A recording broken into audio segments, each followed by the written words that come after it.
यदि आप लॉ पढ़ना चाहते हैं तो कहीं और क्यों जाना। हमारे ऐप को डाउनलोड करें और लॉ पढ़ें।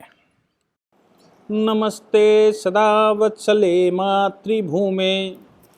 आज एक बहुत इम्पॉर्टेंट इशू इस समय न्यूज़पेपर्स में चल रहा है, जिससे ये साबित करने की कोशिश की जा रही है कि भारत का सेकुलर स्ट्रक्चर बिगड़ता जा रहा है और भारत में फ्रीडम ऑफ रिलीजन ख़त्म होता जा रहा है। लोगों को संप्रदाय की प्रैक्टिस करने का अधिकार ख़त्म होता जा रहा है।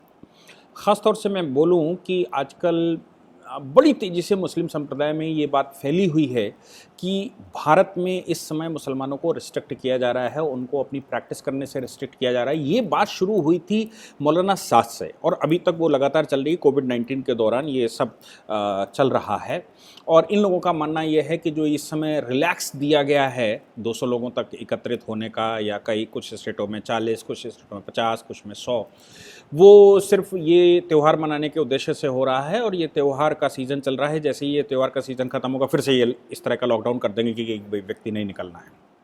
खैर, मामला बागपत का है, उत्तर प्रदेश का।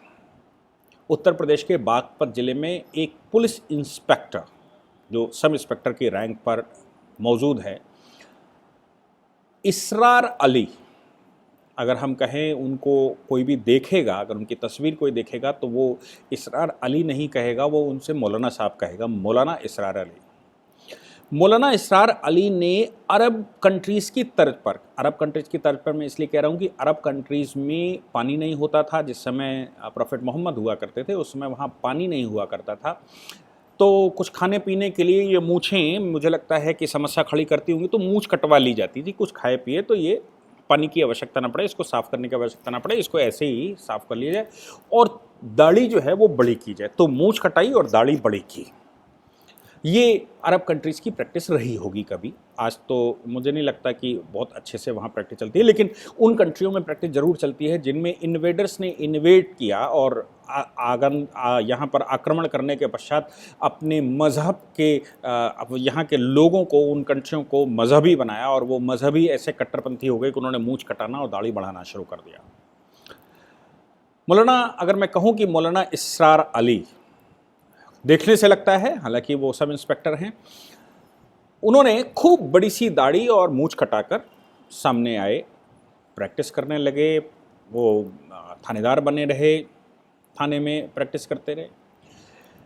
बागपत जिले के अधीक्षक ने, पुलिस अधीक्षक ने उनको सस्पेंड कर दिया जब उनके संज्ञान में ये बात आई कि इसरार अली ने इतनी बड़ी सी दाढ़ी और मूंछ कटाकर वो थाने में सब इंस्पेक्टरी कर रहे हैं, तो उनको सस्पेंड कर दिया गया। इस बात को लेकर उत्तर प्रदेश में मौलानाओं ने प्रदर्शन करने शुरू कर दिए और मुस्लिम मजहबी संगठनों ने बहुत तेज़ी से उसको वायरल करना शुरू कर दिया कि योगी सरकार जो है वो हमारी अपनी ओरिजिनल प्रैक्टिस नहीं करने दे रही।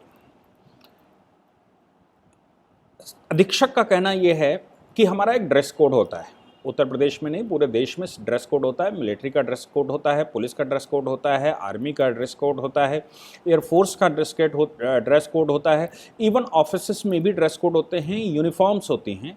तो ड्रेस कोड कुछ ये कहता है उत्तर प्रदेश का कि कोई भी व्यक्ति जो हमारे यहाँ पुलिस की नौकरी कर रहा हो, उसको एक पर्टिकुलर यूनिफॉर्म पहननी पड़ेगी, एक पर्टिकुलर टोपी लगानी पड़ेगी, एक पर्टिकुलर कलर के कपड़े और जूते पहनने पड़ेंगे, और उसको दाढ़ी बनाने का, बढ़ाने का अधिकार नहीं है। वो अगर चाहे तो या तो बिल्कुल क्लीन शेप रहे, और अगर चेहरे पर कुछ अधिकार है तो केवल मूंछ बढ़ाने का अधिकार है, या तो दाढ़ी मूंछ दोनों कटा ले या फिर मूंछ रखे जैसा उसको उचित रखे लगे। और बाल कि अपने आप सब जानते हैं कि पुलिस के अपने बाल के हेयर स्टाइल होता है कि पुलिस कितने छोटे बाल रखेगी, कितने बड़े रखेगी, कैसे रखेगी। हिप्पी कट बाल नहीं रखेगी क्योंकि पुलिस को हर स्थान पर लड़ना होता है, मुठभेड़ें करनी पड़ती हैं, इसलिए बाल भी उनके एक लिमिटेड दायरे में रहते हैं, छोटे रहते हैं, ताकि अगर कोई पकड़ ले, कभी झगड़ा हो, कभी हाथ पैर चलाने पड़े तो कोई बाल पकड़कर मिसयूज़ ना कर ले, कोई दाढ़ी पकड़कर मिसयूज़ ना कर ले।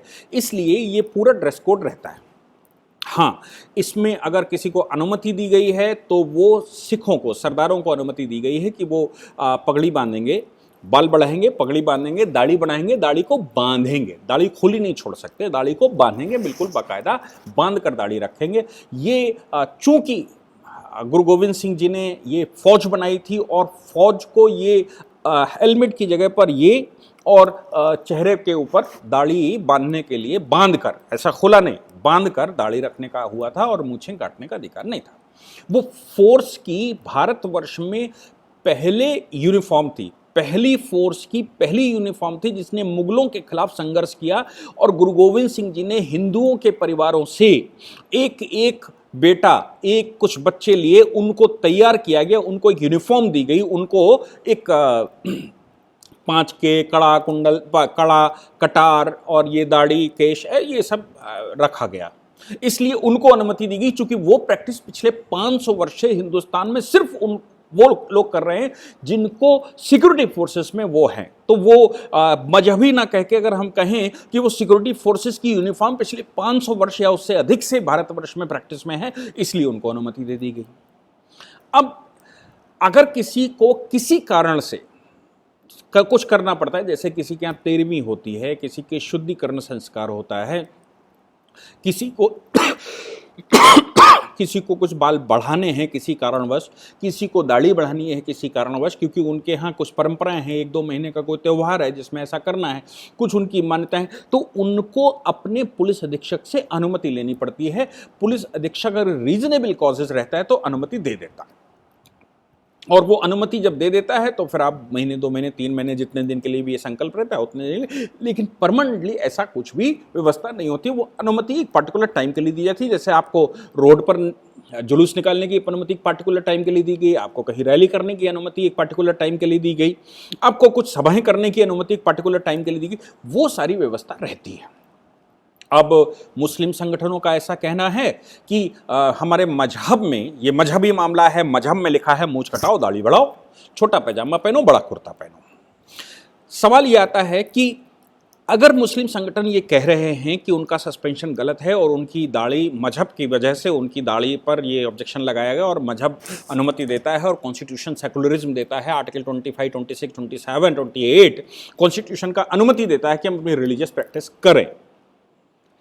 अगर कॉन्स्टिट्यूशन ये अनुमति देता है तो सवाल कल को ये आएगा कि आपकी दाढ़ी बनाने की अनुमति आज दी गई है, कल आप एक सफ़ेद टोपी पहनकर आएंगे, सरकारी टोपी नहीं पहनेंगे, परसों आप यूनिफॉर्म नहीं पहनेंगे और कहेंगे छोटा पैजामा और बड़ा कुर्ता पहनकर हम आएंगे, नरसों आप कहेंगे हम शूज़ नहीं पहनेंगे क्योंकि मजहब ऐसा कहता है। तो भारत जो सेकुलर राष्ट्र है उसमें ये दाढ़ी बढ़ाकर, मूंछ कटाकर, छोटा पैजामा, बड़ा कुर्ता और जालीदार टोपी और इसके अलावा चप्पल एक विशेष प्रकार की पहनना, ये अनुमति अगर दे दी जाती है तो कल को पूरा का पूरा यूनिफॉर्म, पंडित जी धोती कुर्ता पहन कर आएंगे, बड़ी सी चोटी रखाएंगे, बड़ी सी दाढ़ी रखाएंगे, बाबा बन जाएंगे, और मौलाना साहब मूंछ कटाकर, दाढ़ी बढ़ाकर, छोटा पैजामा, बड़ा कुर्ता पहन कर आएंगे। सिख सरदार भी अपने हिसाब से जो दाढ़ी और पगड़ी को छोड़कर जो वो यूनिफॉर्म कपड़े पहनते हैं वो पहन कर आएंगे। और तमाम तरह के मजहबी लोग जो हिंदुस्तान, हम सब जानते हैं कि अगर महिलाएं साड़ी भी पहनती हैं तो हम सब जानते हैं कि हिंदुस्तान में हर राज्य में साड़ी पहनने का तरीका बदल जाता है, तो वो सब अपने अपने हिसाब से पहन कर आएंगे। फिर मुठभेड़ जब होगी तो ये सब फंस जाएंगे, और इनकी जब हत्याएं होंगी, मुठभेड़ में ये मारे जाएंगे, तो फिर आपने पहले क्यों नहीं बताया, ऐसा होगा। कॉन्स्टिट्यूशन का आर्टिकल 25 जिसकी चर्चा ये इस समय मजहबी संगठन कर रहे हैं, आर्टिकल 25 ये कहता है कि किसी भी व्यक्ति को अपनी रिलीजियस प्रैक्टिस करने का अधिकार है सब्जेक्ट टू कंडीशन। तो मुझे लगता है कि ये जो बुद्धिजीवी लोग हैं हिंदुस्तान में जो ये कह रहे हैं, और ये इस पोस्ट को बड़ी तेजी से वायरल, हमारे यहाँ अर्बन नक्सल या जिनको कम्युनिस्ट फिलोसफिकल माइंड कहते हैं, माओ फिलोसफिकल कहते हैं, ये सब इसको बड़ी तेजी से स्प्रेड आउट कर रहे हैं कि मजहबी मामला है साहब, हिंदुस्तान में ऐसा चल रहा है। ये चल भी इसलिए रहा है कि बिहार का चुनाव है। बिहार के चुनाव में हम सब जानते हैं नीतीश कुमार के पास एक मुस्लिम वोट बैंक है और वो बीजेपी के साथ गठबंधन में है, तो कैसे वो वोट पर हमला किया जाए, वो उत्तर प्रदेश से हमला होना शुरू हुआ। आर्टिकल 25 में सब्जेक्ट टू कंडीशन ये कहता है public health, morality and law established by the state. अब राज्य का जो कानून है उस कानून के तहत, उस कानून के अंदर आपको मजहबी प्रैक्टिस करने का सभी को अधिकार है। पंडित जी को भी चुटिया रखाने का, चंदन लगाने का, बड़े बाल, बड़ी दाढ़ी रखने का अधिकार है, बड़ी मूछें रखने का अधिकार है, और मुसलमानों को भी है। लेकिन वो मैं कहता हूं कि वो तब है जब कानून आपको न रोक रहा हो। जब उत्तर प्रदेश के अंदर पुलिस का एक ड्रेस कोड है, उस ड्रेस कोड का पालन करना सबका दायित्व बनता है, तो मुझे बता दीजिए कि उस ड्रेस कोड के अगेंस्ट में आप बड़ी दाढ़ी रखकर कहीं पर मुठभेड़ में जाते हैं और कहीं आपका हथियार इधर उधर चला जाता है और आपसे झगड़ा हो जाता है, तो वो अपनी दाढ़ी पकड़ के ही आपका एनकाउंटर कर देगा उल्टा। या आप पंडित जी के बाल बड़े हैं, उनके बाल पकड़ के ही उनको अपने कब्जे में कर लेगा। क्या यह अनुमति दी जा सकती है? इस पर मैंने कुछ चर्चाएं की तो लोगों ने कहा महिला पुलिस, उसको चोटी रखाने का अधिकार क्यों है? आपकी बात बिल्कुल ठीक है, लेकिन हम सब जानते हैं कि महिला पुलिस का अपना ड्रेस कोड है और उस ड्रेस कोड के साथ साथ उसको कहां एनकाउंटर, किन परिस्थितियों में कैसे करना है, इसके लिए भी कानून बना हुआ है कि वो असिस्ट कब करेगी और वो प्रिवेल कब करेगी, इनकाउंटर में उसको जानने का अधिकार कब है और किन किन। तो इस पूरे विषय पर अपने पास पुलिस रेगुलेशन है। पुलिस एक्ट केंद्र सरकार का बना हुआ है। हर एक राज्य को पुलिस रेगुलेशन बनाने का अधिकार होता है और पुलिस रेगुलेशन के तहत वो आपके ऊपर से नीचे, सर से लेकर पांव तक के यूनिफॉर्म बताने की कोशिश करते हैं और उसका पालन करवाते हैं। अब ये मौलाना को तो मौलानागिरी चढ़ गई, इसरार अली को, और इसरार अली तो अब मुसलमान हो गए हैं। देश की कॉप होने के बजाय, देश की सेवा करने के बजाय, देश में पुलिस वाले होने के बजाय वो मुसलमान हो गए। पुलिस फोर्स में और इन जगहों पर काम करने वाले लोग अगर हिंदू और मुसलमान हो जाएंगे तो बताइए कॉन्स्टिट्यूशन किसको सेकुलर बताएगा? मुझे अपनी प्रैक्टिसेस करने का अधिकार है, लेकिन subject to the condition of the constitution, subject to the condition of law prevails in the state and particular subject. तो मुझे पार्टिकुलर सब्जेक्ट में लॉ की प्रैक्टिस करने का, मुझे उस प्रैक्टिस, अपनी मजहबी प्रैक्टिस करने का अधिकार है। लेकिन अगर मैं कहूं कि जहां पर प्रार्थना चल रही हो, जहां पर शपथ चल रही हो पुलिस के ट्रेनिंग के दौरान या पोस्टिंग के दौरान, वहां पर मैं गायत्री मंत्र पढ़ूंगा, मैं कहूं कि नहीं भाई मैं पुलिस की ये रिपोर्ट नहीं पढ़ूंगा, मैं तो गायत्री मंत्र पढ़ूंगा, और फिर मैं गायत्री मंत्र का पूरा इंटरप्रिटेशन कर डालूं और बोलूं कि सूर्य से बड़ा कोई है क्या और ये गीता से बड़ा कुछ है क्या, ये बातें सेकुलर राज्यों में पुलिस या प्रशासन के लिए लागू नहीं होती। उनकी सबकी रूल्स एंड रेगुलेशन है। अगर इन मौलाना इसरार को मौलाना की प्रैक्टिस करनी है तो इनको इस्तीफा देकर मस्जिद में बैठ जाना चाहिए और अपनी रिलीजियस प्रैक्टिस खूब अच्छे से करना चाहिए, पूरे फंडामेंटल राइट का इस्तेमाल करना चाहिए, क्योंकि वहां पर लॉ आपके पीछे नहीं पड़ता, लॉ आपको नहीं रोकता। मुझे लगता है कि ये जो मौलाना की दाढ़ी है, इस पर विवाद करने की बजाय मौलाना को समझाइए कि आप मौलाना नहीं हैं, आप एक सब इंस्पेक्टर हैं और सब इंस्पेक्टर को अपने हिसाब से कानूनन काम करना चाहिए। जब आप कानून का पालन करवाने के लिए, जाने के लिए आप बने हुए हैं, तो आप ही कानून तोड़ रहे हैं, तो आपसे ज़्यादा बुरा कौन हो सकता है? मैं देखता हूं कि जब हम रोड पर चलते हैं और कभी हमारे पास लाइसेंस की कॉपी ना हो, ओरिजिनल लाइसेंस ना हो, कॉपी हो, पुलिस हमको रोकती है, पूछती है। अगर मैंने कह दिया कि मैं वकील हूं तो मालूम सबसे पहले क्या कहते हैं वो? सबसे पहले कहते हैं वकील साहब आप ही कानून का पालन नहीं करेंगे तो सारी दुनिया क्या करेगी? आज वो बात पूरी चरितार्थ होती है पुलिस के ऊपर भी कि 3 सवारी बैठने से मना करते हैं, लेकिन आप 3 सवारी बैठकर चलते हैं। खूब ट्रोल होता है भारत में। सबको बोलते हैं हेलमेट लगाकर चलना, लेकिन पुलिस हेलमेट बिना लगाए कभी कभी चलती है, क्योंकि वो पुलिस है, पकड़ने वाला ही। जब सैया हो गए थानेदार तो अब डर काहे का? जब हम थाने में ही आ गए तो अब डर क्या, क्योंकि हम ही को पकड़ना है। जब मांझी ही नाव डुबोए तो कौन बचाए? ये सारी बातें हैं। इसलिए इस विवाद को तूल देने के बजाय, हिंदुस्तान के तथाकथित सूडो सेकुलरिस्ट को तूल देने के बजाय उस मौलाना को समझाइए और देश में कानून व्यवस्था को बरकरार रखने के लिए उनको सबको कहा जाना चाहिए कि केवल मुसलमान ही नहीं, हिंदू को भी ड्रेस कोड फॉलो करना पड़ेगा। अगर कोई हिंदू भी ऐसा करता है, कोई क्रिश्चियन ऐसा करता है, कोई ज्यू ऐसा करता है, कोई पारसी ऐसा करता है, या कोई अन्य कोई भी जो भारत में है, वो भारत की फौज में या भारत की सिक्योरिटी फोर्सेज में है, वो ऐसा करता है तो कानूनन ठीक नहीं है, उनको सुधार करना चाहिए।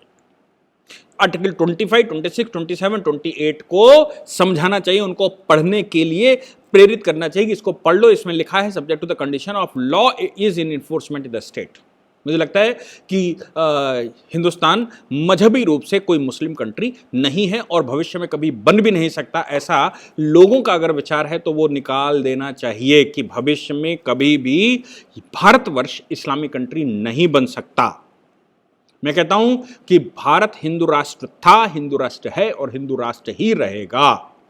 भले ही यहाँ पर अपना कैरेक्टर, अपना जो मजहब है लोगों को, अपनी जो प्रैक्टिसेस हैं उनमें सुधार करना पड़े और भारत कॉन्स्टिट्यूशनल राष्ट्र रहेगा, कॉन्स्टिट्यूशन के हिसाब से चलेगा, कॉन्स्टिट्यूशन के ऊपर कोई भी किसी भी प्रकार की मजहबी प्रैक्टिस प्रेवेल नहीं कर सकती। इसलिए ये मैसेज सबको साफ रखना चाहिए। धन्यवाद। इस पूरी ऑर्गेनाइजेशन को चलाने के लिए आप नीचे डिस्क्रिप्शन से हमारे ऐप को डाउनलोड कर सकते हैं, जिससे कि लॉ स्टूडेंट्स को, लॉयर्स को और आम आदमी जो लॉ जानना चाहता है वो पेड क्लासेस का लाभ ले सकता है।